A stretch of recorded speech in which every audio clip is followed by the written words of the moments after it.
After visiting or trying to visit all the guys I was out with last night, I was no closer to the truth to what happened to me and why. Who could have done this to me?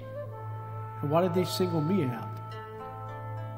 One thing that was becoming clearer was the longer that it took for the answers, the longer the punishment I would give out. I was definitely going to, as the humans say, open up a can of whoop ass on somebody. The bad thing about the person or persons on the receiving end of the whoop ass is that I have no compassion. They can beg all they want, but I won't stop until I am satisfied. And, seeing that I'm a humanoid, it takes a lot to satisfy me. I received a call from Boris, and he said we had to meet. He said he had some information about what happened to me, but it wasn't safe to meet at his place anymore. I told Boris that I stopped by earlier, and he said that he knew that because he was watching his place from across the street. So I asked him why he didn't come over when he saw me, but he just said it wasn't safe for him to be seen. He asked if I was worried or scared, so I had to lie and tell him that I was. After all, I couldn't tell him the truth that I'm a humanoid, void of fear and designed as the ultimate killing machine. No. That kind of news I'll keep to myself, or he would have ran away screaming for real. When I met Boris, I could sense he was uneasy around me. I couldn't tell if he was worried somebody would find us, or if he was worried that I would find something myself. He never seemed that tense before. You know, he kept slurring his words, so I asked him if he'd been drinking.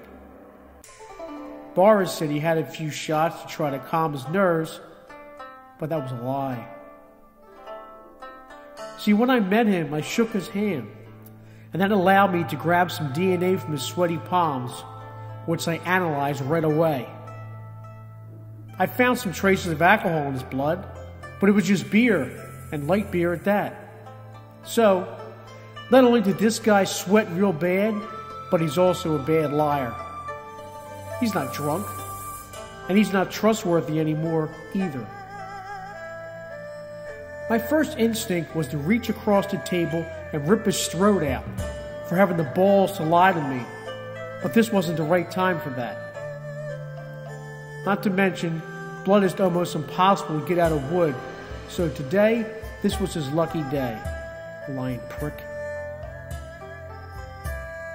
I asked Boris about his place, and he said he had no idea who could have done that, or why. He went on to tell me that he did a clean sweep of the place, and there was nothing missing. Well, that was lie number 2, for whoever's out there counting. You see, I did my own sweep of his place, and I noticed his cell phone, but the SIM card was missing. I then asked Boris if he had any contact with the other guys since last night, and he said no. He said he was too scared to even try to contact any of them. He just wanted to lay low, stay off the grid, as he called it. I call it being a bitch. Well, that was lie number 3. When I greeted him, in addition to checking his DNA, I also scanned his body, and he had his cell phone hidden in his left shoe. So I scanned his SIM card, and he had made a voice call to Vom this morning.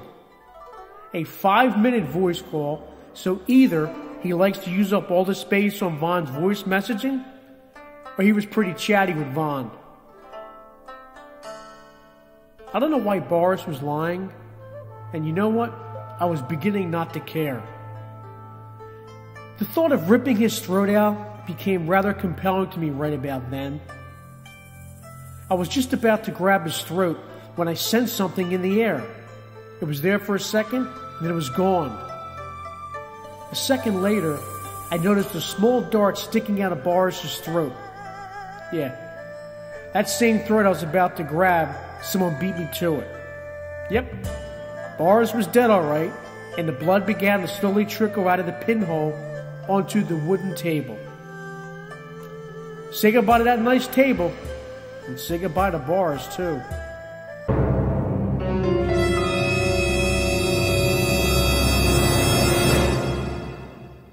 You've just heard 714 Part 5, a short story written by John J. Ruppert, October 12, 2015.